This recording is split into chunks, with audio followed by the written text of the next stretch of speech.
Hello everyone, welcome to Aptiplus Academy for Civil Services, a premier institution for preparing for civil services in India.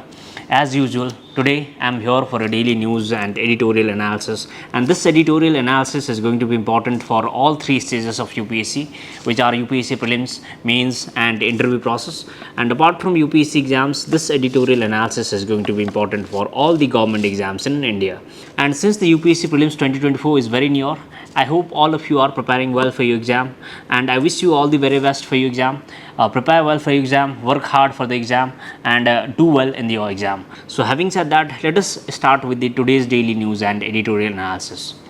In his book, The Black Swan, Nassim Nicholas Taleb describes certain highly surprising events which generate devastating effects and are considered obvious in hindsight, but certainly weren't perceived as obvious when they occurred. To illustrate this, he tells us to imagine the life of a turkey. Each day, that turkey is fed by its human owner.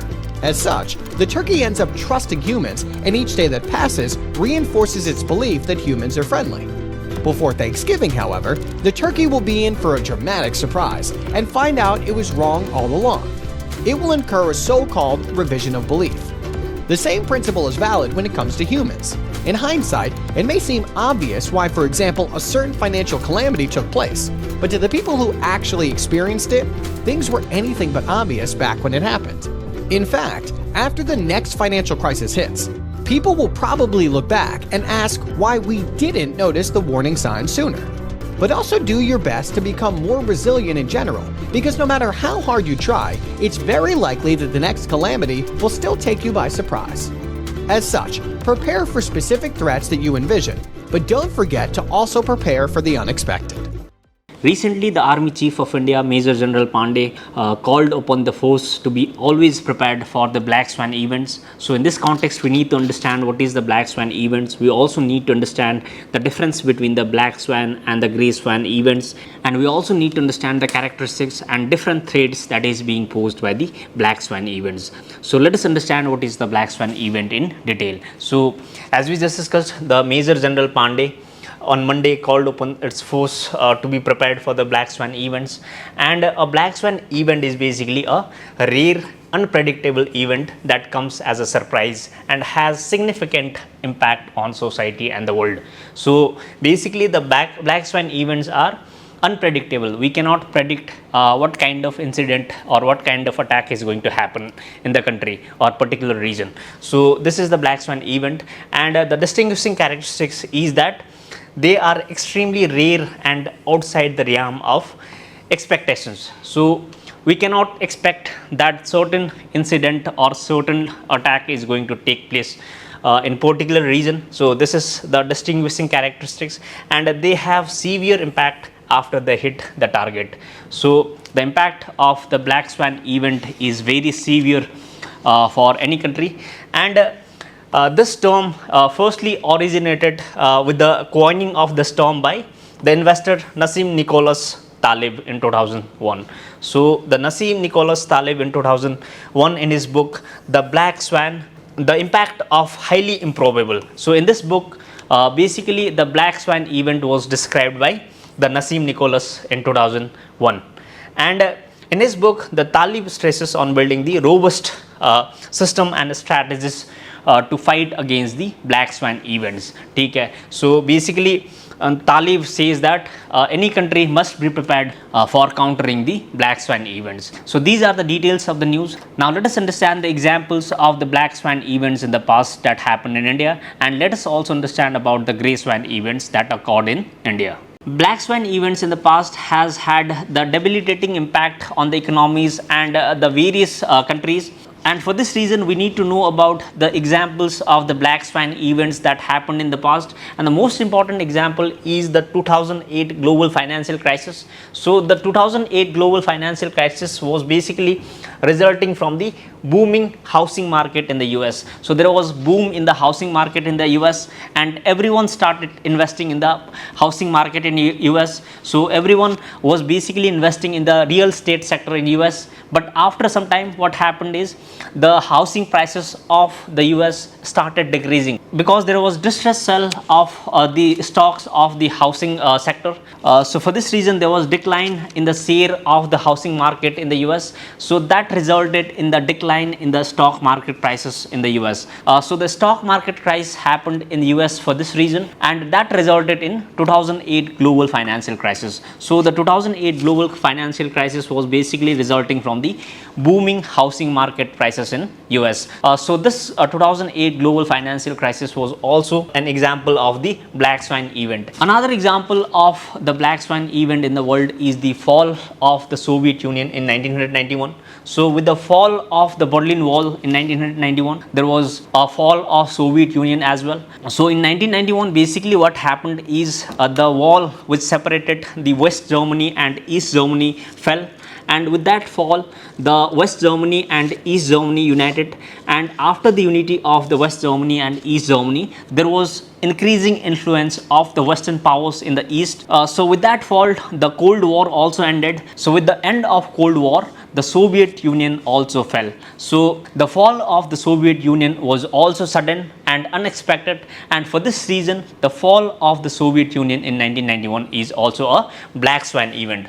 So you have to remember that. And another example of the Black Swan event is the 2008 Zimbabwe hyperinflation. So in the 2008 there was hyperinflation in Zimbabwe, and the prices of the commodities in Zimbabwe increased sharply, and that resulted in the high cost of all the goods and services in Zimbabwe, and that led to the hyperinflation in Zimbabwe. So the hyperinflation in Zimbabwe is an also example of the Black Swan event, and the most important and most recent example of the Black Swan event is the COVID-19 crisis. So the COVID-19 crisis, an important example of the Black Swan event, because people did not predict about the COVID-19 event and what were the impact of the COVID-19 beforehand. So for this reason the COVID-19 was also unexpected, and that event was also categorized as the Black Swan event. So you can quote these examples in your answer. You need to know all the examples of the Black Swan events. And talking about the Grey Swan event is basically just the opposite of the Black Swan event.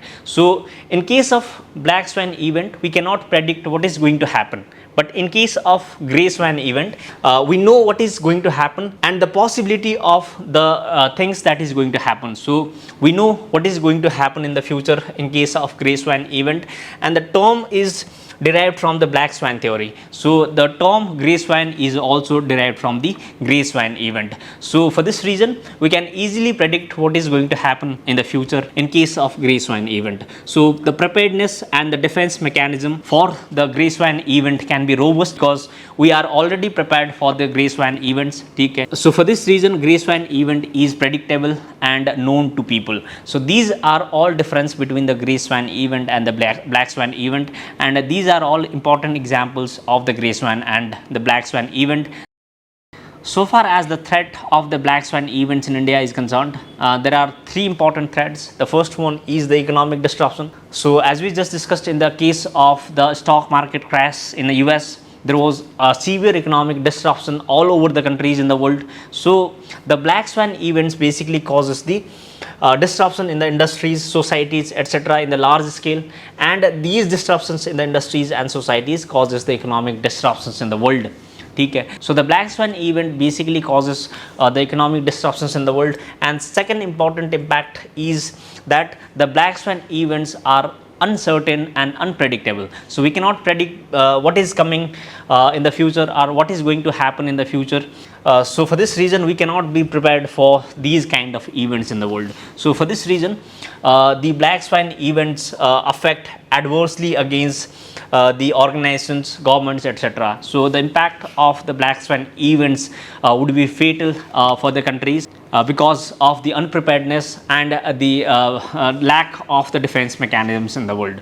So this is an important impact, and another impact is the vulnerability is exposed. So the vulnerabilities of countries would be exposed with the Black Swan events. So whether the countries is prepared for the Black Swan event or not, or whether the countries can defend against the black swan events or not, or whether the economy of the country is in the severe situation would be exposed by the black swan events. So these are the important threats of the black swan event. Now let us discuss about the practice questions from these topics.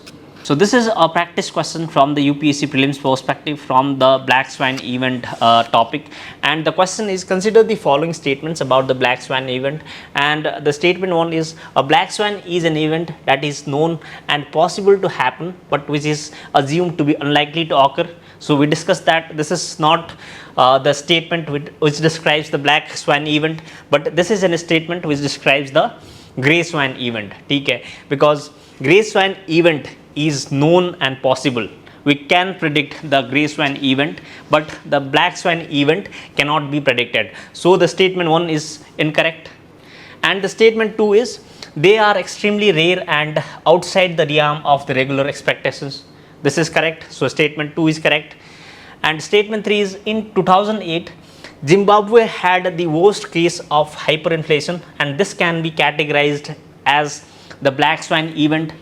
And this is also correct. Okay, we discussed about the Zimbabwe or the hyperinflation in the Zimbabwe as well.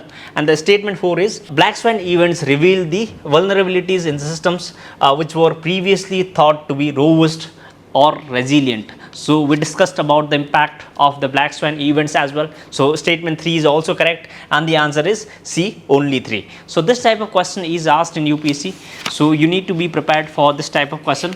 Now moving on to next topic of discussion for today. Recently, hundreds of houses have been flushed in the severe coastal areas in Kerala due to high sea waves, and the high sea waves are resulted from the swell waves. So swell waves, which is also called the Kalakadal waves in Kerala, occurred. So we need to know the name, that is the Kalakadal wave. So the Kalakadal wave basically impacted the coastal region in Kerala. And in this context, we need to understand what is the swell waves and the Kalakadal waves for the UPSC prelims perspective. So far as the swell waves are concerned, the swell wave is basically formation of long wavelength waves on the surface of the seas. So swell waves are basically long wavelength waves, and these are composed of series of surface gravity waves. So these two keywords are very important. You need to know that it is a long wavelength waves, and secondly they are series of surface gravity waves. So these are the important keywords so far as the swell waves are concerned. Now let us discuss about the Kalakadal and the swell waves in detail. So far as the formation of the ocean swells are concerned, the swell waves are basically formed not due to the local winds, but due to the storms like hurricanes or even the long periods of fierce gale winds. So you have to remember this point, that the local winds does not cause the swell waves, but the swell waves are caused due to the hurricanes and the fierce gale winds. So the gale winds are basically the winds which are blowing at the very high speed. So the highly speeding winds, let's say if the wind is moving more than 200 knots per hour, then that wind would be called the gale winds. So the gale winds, the hurricanes which are blowing at a very high speed causes the swell waves. So the swell waves are not caused by the local winds, for instance the Lu or the mango showers or any other the regional winds, for instance the monsoon winds, etc. So these winds does not cause the swell winds. Okay? So you have to remember this point. And during the swell wave events, a huge energy transfer takes place from the air into the water. So the air which is moving at a very high speed with a very high energy transfers the energy from the wind to the water during the swell wave events, which leads to formation of very high waves. So the waves having very high weight is formed with the swell waves, and such swell waves travel at thousands of kilometers from the center until they strike the shore. So the swell waves travels at a very high speed, and they also travel at a very long distance. So the swell waves can travel for a very long distance. So these are all important facts about the swell waves, and you can see in the picture the difference between the swell waves and the wind waves. So wind waves are basically caused by the local winds, and the swell waves are caused by the winds which are blowing at a very high speed. So the swell waves have very large height. You can see the height of the swell waves, and the distance traveled by the swell waves are also very long. So these are all difference between the swell waves and the wind waves, and this is how the swell waves are formed. Now let us understand about the Kalakadal wave in detail. So far as the Kalakadal is concerned, Kalakadal is essentially a coastal flooding event that happens during the pre-monsoon season, which is during the April to May in the Kerala region. So the Kallakkadal is basically a coastal flooding that happens in the Kerala region, and you have to remember when it happens as well. It happens before the pre-monsoon, and this Kallakkadal is basically a swell waves. So we discussed about the swell waves. So the swell waves is basically a Kallakkadal, and the term Kallakkadal was first used by the fisherman. So the term Kallakkadal is the term of the fisherman, and in the Malayalam this Kallakkadal means the thief and sea. So Kallan means thief and Kadal means sea. So sea thief is the literal meaning of this Kallakkadal, and in the spoken language the true meaning of this Kallakkadal is ocean that arrives as a thief. Since the Kallakkadal waves arises as a surprise, for this reason Kallakkadal is also called the ocean that arrives as a thief. And in 2012 the term was formally approved by United Nations Educational, Scientific and Cultural Organization. So the UNESCO basically recognized the Kallakkadal as a wave or an important swell wave in 2012. So this is an important point that you need to know. So this Kallakkadal also has the UNESCO's recognition, and these are all important facts about the Kallakkadal. And now moving on to next topic of discussion for today. Do you recall the widely circulated video featuring US Vice President Kamala Harris supposedly making nonsensical remarks stating today's today and yesterday's today?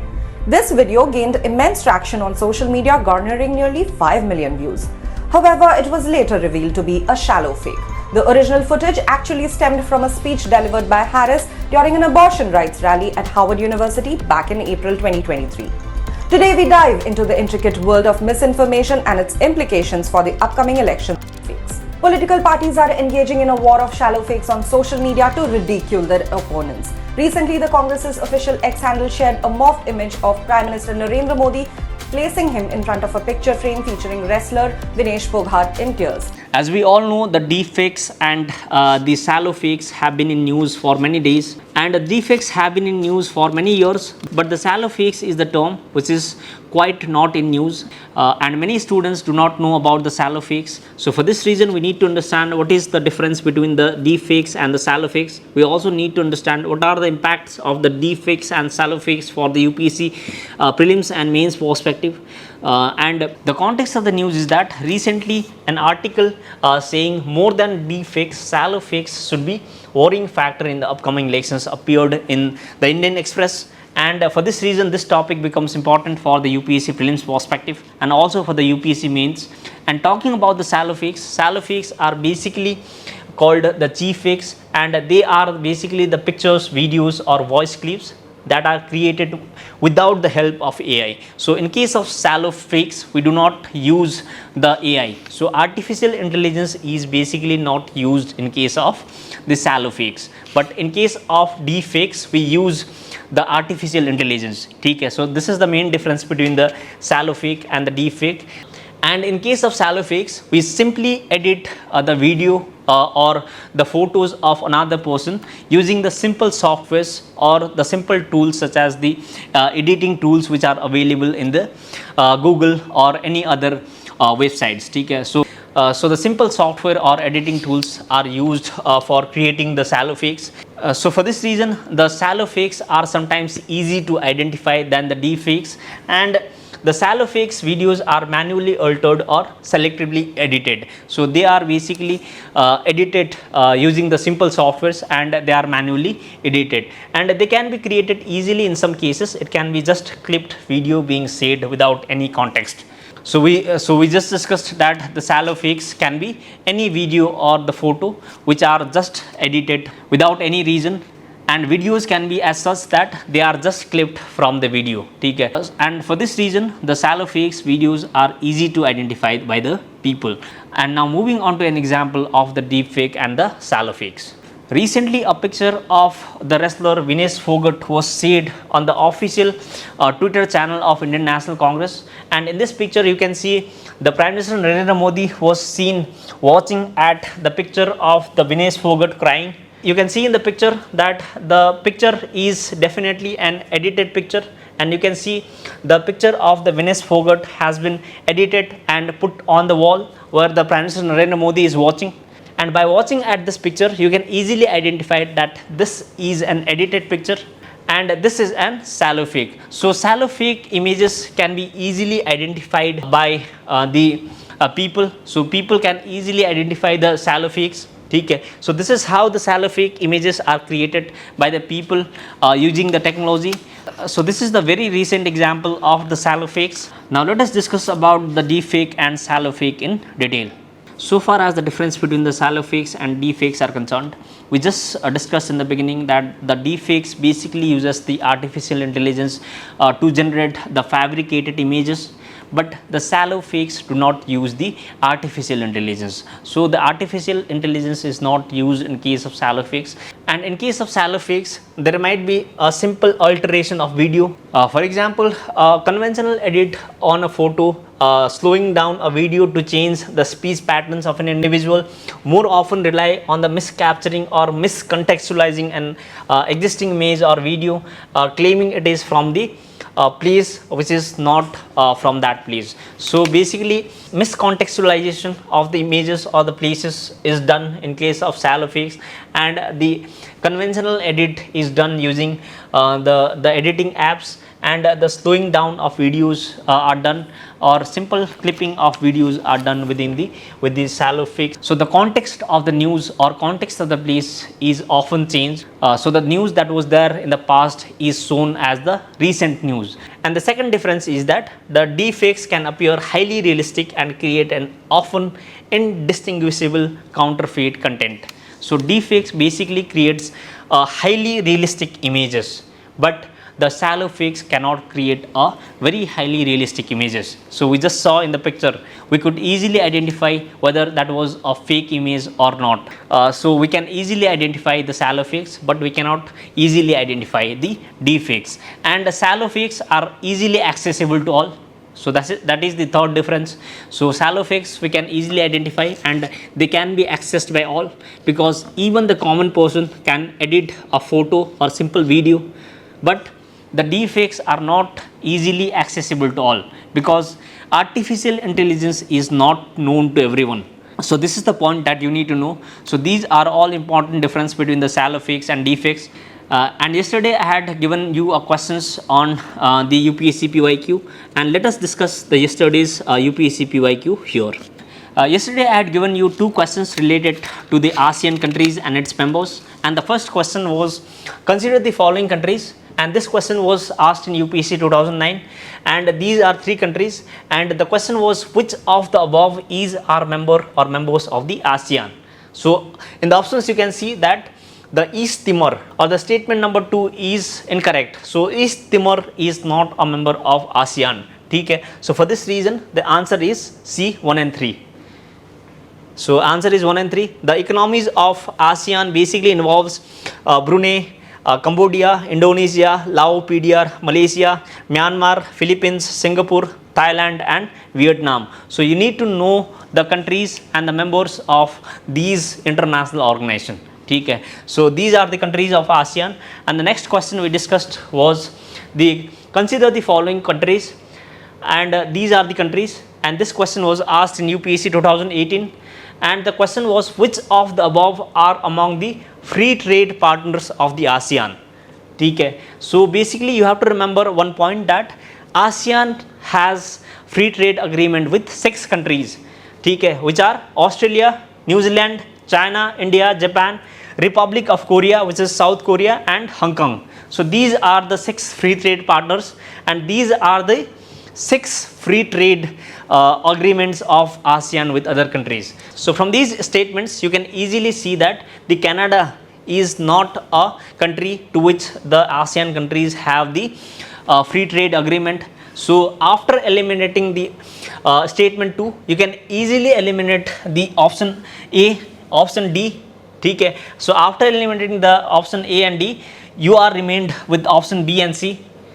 Now answer is C. So answer is C, which is 1, 3, 4 and 5. So ASEAN countries have the free trade agreement with Australia, China, India, Japan and USA among the statements given. So you have to know so from these questions you can see that the ASEAN is a very important country for India. So you need to know the trade relations of India with ASEAN and the members of ASEAN and the free trade agreements of ASEAN with the other countries. And from these questions we can easily deduct the fact that the ASEAN countries are very important for India, and India also has started various initiatives to connect with the ASEAN countries. For instance, the IMT highway, the Look East policy, Act East policy, etc.